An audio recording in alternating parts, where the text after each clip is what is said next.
இந்த மாதிரி இத்தாலியன் முறுக்கு பண்ணுங்கள். இது வந்து பாஸ்தா சாப்பிட்டா அந்த டேஸ்ட்டில் இருக்கும். இது கொத்தமல்லியை அரைச்சி அந்த ஜூஸ் இதில் சேர்த்து தான் பண்ணணும்.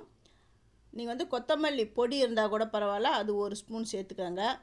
ஆஸ் யூஷுவல் நம்ம என்ன பண்ணுவோம், முறுக்கு மாவுக்கு என்னென்ன சேர்ப்போமோ இந்த உளுந்தம்பொடி, அப்புறமா பெருங்காயம், உப்பு, வெண்ணெய் அந்த மாதிரி சேர்த்துக்கோங்க. நான் நெய் சேர்த்துக்கிறேன். வெண்ணெய் இல்லாதவங்க நெய் வந்து சேர்க்கலாம். அப்படி எதுவும் எனக்கு நெய்யும் வேணாம் வெண்ணெயும் வேணாம் அப்படிங்கிறவங்க எண்ணெயை சேர்த்துக்கோங்க. அப்புறம் இது வந்து ஆரிகானோ, அப்புறம் சில்லி ஃப்ளேக்ஸ். எனக்கு வந்து சில்லி ஃப்ளேக்ஸ் இல்லை வேண்டாம் அப்படிங்கிறவங்க நீங்கள் தனி மிளகாய்த்தூள், காஷ்மீரி மிளகாய்த்தூள் அது கூட சேர்த்துக்கலாம். அதில் அவ்வளோவா காரம் இருக்காது. இந்த கொத்தமல்லி சாறை தான் போட்டு அந்த தண்ணியில் நல்லா பிசைஞ்சிட்டு, நல்லா மாவு வந்து ரொம்ப தண்ணியாக இல்லாமல் அதே சமயத்தில் ரொம்ப கெட்டியாக இல்லாமல் பிசைஞ்சிக்கணும்.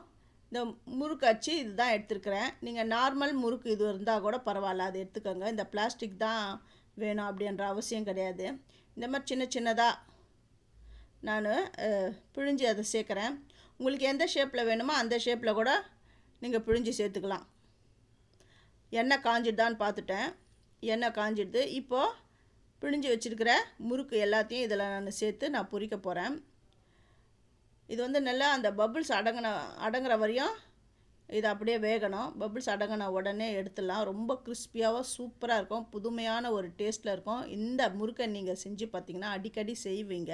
இதே முறுக்கை, இந்த இத்தாலியன் முறுக்கு ஒன்று இருக்குது அப்படிங்கிறத ரொம்ப பேருக்கு தெரியாது. இது ஃபுல் டீட்டெயில் வேணும் அப்படிங்கிறவங்க, ஃபுல் ரெசிபி எனக்கு இது வேணும் அப்படிங்கிறவங்க என்னுடைய சேது சித்ரா கிச்சனில் போய் பாருங்கள். அதில் கிளியராக சொல்லியிருப்பேன். ஃபஸ்ட்டு என்னுடைய வீடியோ பார்க்குறவங்க சப்ஸ்கிரைப் பண்ணலைன்னா சப்ஸ்கிரைப் பண்ணிவிட்டு ஆல் அண்ட் ஆப்ஷன் தொட்டுட்டு பாருங்கள். அப்போ தான் நான் போகிற ஒரு வீடியோவுடைய நோட்டிஃபிகேஷனும் உங்களுக்கு காட்டும். நல்லா கிறிஸ்பியாக எப்படி இருக்குதுன்னு பாருங்கள். இந்த மாதிரி நீங்களும் ட்ரை பண்ணிவிட்டு எப்படி இருந்தது அப்படின்னு சொல்லிவிட்டு எனக்கு கமெண்ட் பண்ணுங்கள். உங்களுக்கு பிடிச்சிருந்தா உங்கள் ஃப்ரெண்ட்ஸுக்கும் நீங்கள் ஷேர் பண்ணுங்கள். தேங்க்யூ.